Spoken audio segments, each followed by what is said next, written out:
اللہ کروٹ کروٹ چین دے۔ Doctor AQ Khan کو، AQ Khan صاحب آپ نے ترائن کی تیسری جنگ جیتی ہے۔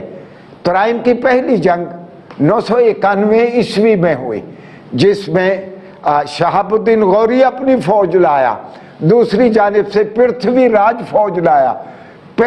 ترائن کی پہلی جنگ میں شہاب الدین غوری کو شکست ہو گئی۔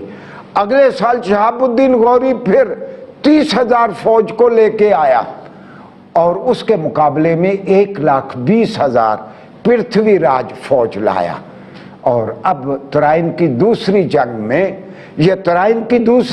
میں AQ خان، ڈاکٹر عبد القدیر خان کے جد امجد بہل خان بھی کمانڈروں میں سے ایک کمانڈر تھے۔ اور پھر AQ خان نے جب بھی میزائل بنایا، اپنے جد امجد کے سپہ سالار کو انہوں نے یاد رکھا، انہوں نے غوری میزائل بنائے، اور وہ شکست خوردہ لوگوں نے ہمیشہ پرتھوی میزائل بنائے۔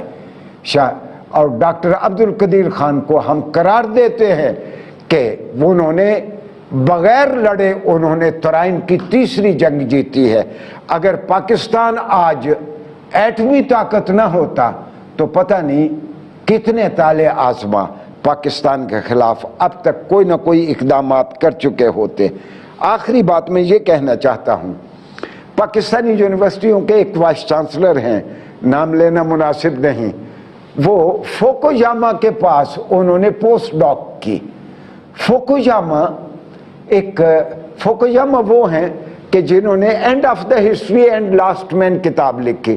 سب سے پہلے تو کتاب آئی سیموئل ہنٹنگٹن کی کہ کلیش آف سیولائزیشن، اس کے بعد فوکویاما۔ تو وہ وائس چانسلر صاحب فرماتے ہیں کہ میں پوسٹ ڈاک کر رہا تھا فوکویاما کے پاس، تو ایک سیمینار میں انہوں نے deputy defence minister, deputy secretary defence امریکہ کا بلایا ہوا تھا۔ میں نے بھی کوئی اٹھ کے سوال کیا تو اس نے کہا کہ ڈاک I want to see you after this seminar۔ تو میں ڈپٹی ڈیفنس منسٹر کے پاس امریکہ کے سیمینار کے بعد چلا گیا، تو وہ پوچھتا ہے کہ تم بہت پڑھے لکھے آدمی ہو، تم مجھے بتاؤ کہ امریکہ پاکستان کا ایٹم بم کس طرح اس سے لے سکتا ہے؟ تو اس ڈاکٹر صاحب نے فرمایا بہت آسان ہے، ہندوستان کے ایٹم بم اٹھا لو، پاکستان اپنا ایٹم بم آج خود واپس کر دے گا۔ تو اس پہ وہ امریکن کہتا ہے کہ نہیں، یہ ہم نہیں کر سکتے۔ ناظرین گرامی، پاکستان کا دفاع سارے دشمنوں کو کھلتا ہے۔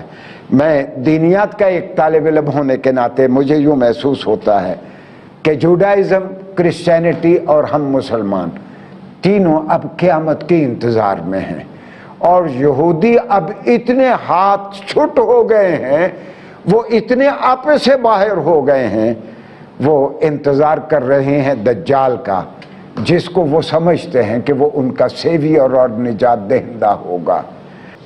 اور اس وقت تک ہندوستان پتہ نہیں کتنی مرتبہ پاکستان کی اینٹ سے اینٹ نہ بجا چکا ہوتا اگر پاکستان ایک ایٹمی طاقت نہ ہوتی، اور پاکستان کے پاس پاک فوج جیسی ایک طاقت نہ ہوتی۔ میں پورے شرح صدر کے ساتھ کہتا ہوں، خدا کی قسم، یہ پاک فوج پورے عالم اسلام کا اور پاکستان کا آخری قلعہ ہے۔